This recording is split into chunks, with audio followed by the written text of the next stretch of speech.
lastly,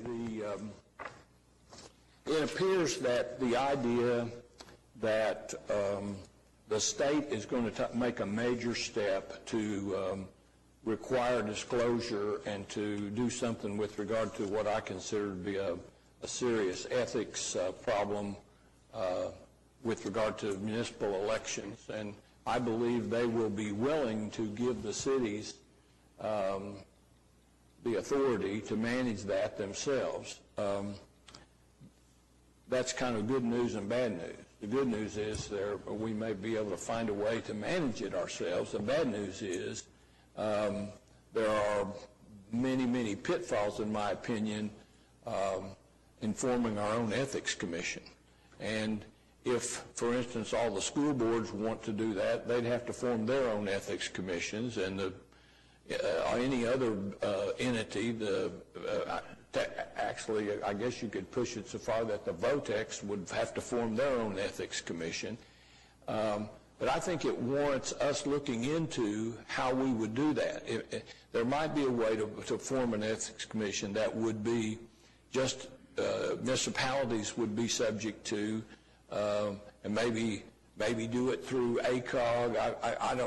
I don't know how to do it, but I don't think the idea that we form an ethics commission for just Oklahoma City is a good one, because I think the politics of doing that could certainly potentially could outweigh the value of having a disclosure-based ethics system. Somebody's got to appoint the ethics commissioners, and that could become very political. In communities where they've had their own ethics commission, that's become a very political. It's changed as the mayor changes. Sometimes the ethics commission changes, which kind of flies in the face of a disinterested ethics commission, it seems to me. Do we need an ethics commission just to require reporting? Perhaps we don't, but I would like to, if to prevail on the mayor to appoint a small study group to just look at it for the next few months and to try to come into something that would require disclosure. Do we need to wait till the state's finished with their work in order that we don't? Well, I'm not sure. I don't believe we do. Norman, for example, has their own ethics commission now. But we don't want an ethics commission. We want to change the rules. No, but what I'm saying is they're managing their own disclosure through that vehicle. I think we could manage it through ordinance, is my point. Okay. Does the ordinance, does the Norman Ethics Commission require, it's it's a Norman election commission, not an right. Okay. Have they put in place a requirement that reporting goes beyond the candidates? I'm not sure.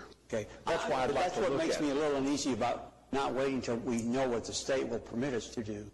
I hate to spend the time and effort coming up with a plan that is contrary to what the state would allow us to do. I don't think they regulate us now. I think what we do now is our own by ordinance. Is that right? Isn't that right? No, the state has the authority to look at our elections. Yeah, my legal opinion is that the state has preempted the field. It's just like 3.2% beer. The state has occupied the field of disclosure on elections, state and local, county, municipal, and school districts, and they've occupied the field. It's just like with 3.2% beer, where the state hasn't expressly said you can't do anything, but in case law, the Supreme Court has said the state has, by implication, by entering this field and enacting these broad regulations, they have, by implication, preempted municipalities from enacting their own ordinances to regulate campaign finances. So I think you've got to have a state law for the city to be able to do it by ordinance. So then I think that the idea I had that we wait until the state finishes their business might be helpful for us rather than go forward and suggest something that doesn't work in the state law. Maybe we need to devote our efforts right now to helping the legislature shape that law to allow us to do what we want to do. Well, Kenny, what has Norman done, in your opinion? What they have done is they've attempted to make it, first, I don't think what they've done is legal. I think it's preempted by state law. Okay.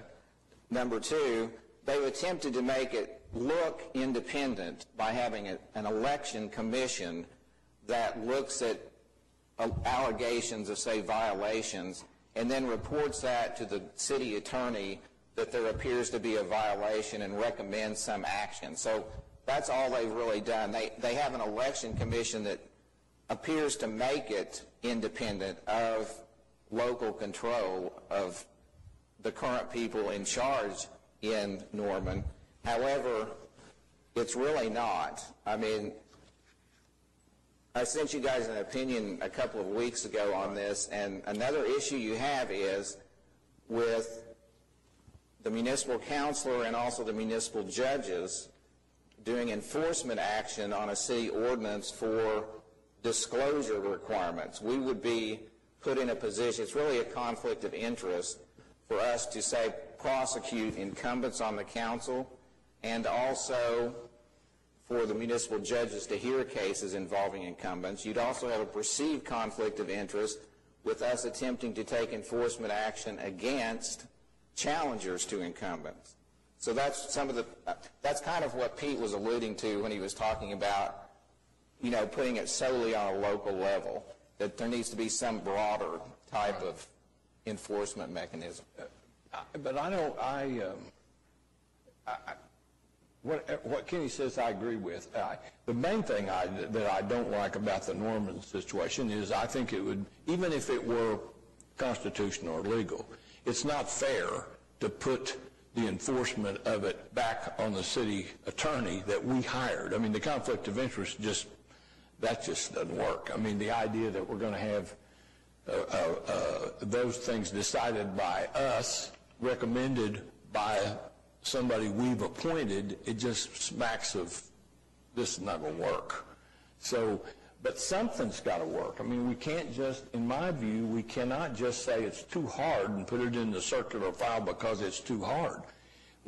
What's happening is, and I think we're seeing it now, we got the first taste of it in Oklahoma. We got the first taste of it in Oklahoma City before it hit nationally. Now, you cannot turn on the news without seeing how many millions of dollars are being put in some cases by anonymous people, and the kinds of, I just dread what's going to happen this next year, during the presidential campaign.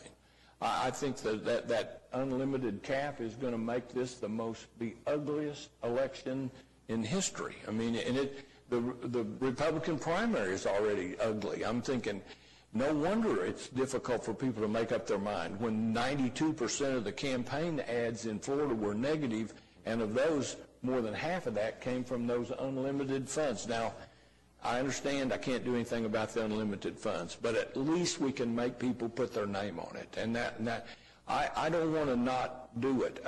And I agree with Pat to this extent that we may not be able to do anything, but we need to be ready to do something as soon as we possibly can.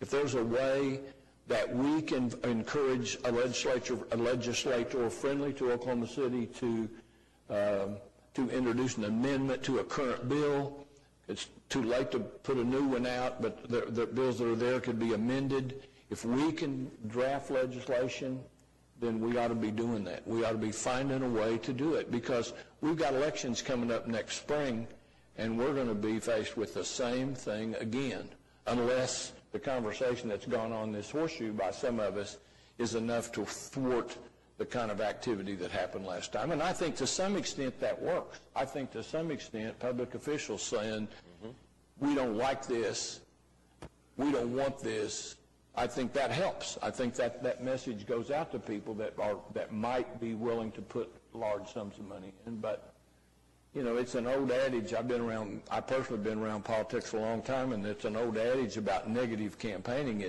When you're asked when do you go negative, and if you're ahead, you go. If you're behind, you go negative, and if you're ahead, you go negative, and if the race is close and you can't figure it out, then you go negative. Well, all this stuff has to do with negative campaign. That's all it was. There wasn't a positive ad run, and they're not running positive ads with this money.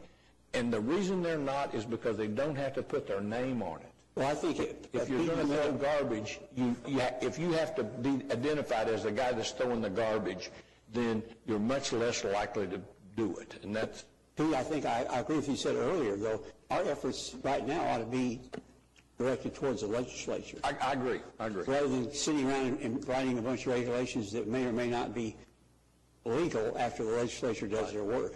Why don't we ask staff to look into what legislation might be introduced or about to be introduced that we can put our 2 cents into? Okay. I think it's going to be important. We've got legislators that will help us, some of which were at the legislative breakfast that we had. Those that attended, I appreciated their attendance, and those that didn't, I wish they'd have come. And in that, I'll shut up about it, except I want to tell you one thing. I want you to remember who was at which legislators were at our meeting, and how many of them represent part of my ward. And I will tell you that each one of those received a call from me or board or both. Each one of them received a personal handwritten note from me encouraging them to come.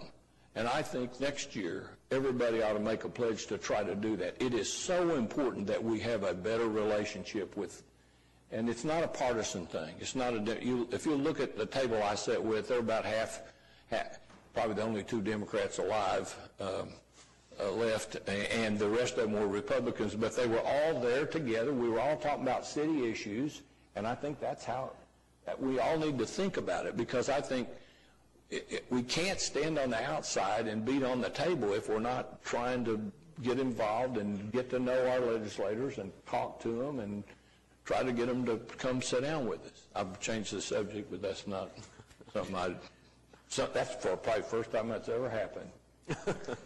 While I agree with the getting staff to give us some recommendations on what we can ask for at the state level, I also want to have staff give us an idea of what we're going to be able to do or not do. Because my fear, we all know what the bottom line is, and that is you want people to put their name down as a donor on the PACs that are doing it.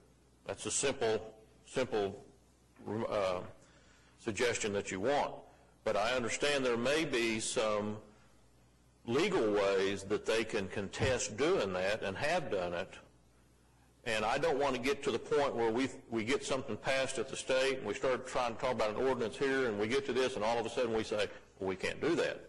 Or they're going to be able to not do it because of this or whatever. So I'd like for staff to make sure they provide us the information that what would limit our ability to do that or what would be the ability of those people to challenge that in some way, because I don't want to get down to the very end and all of a sudden we're all throwing up our hands saying, well, why did we go through this whole mess if they're not going to have to report anyway? So, Chief, I couldn't agree more. I mean.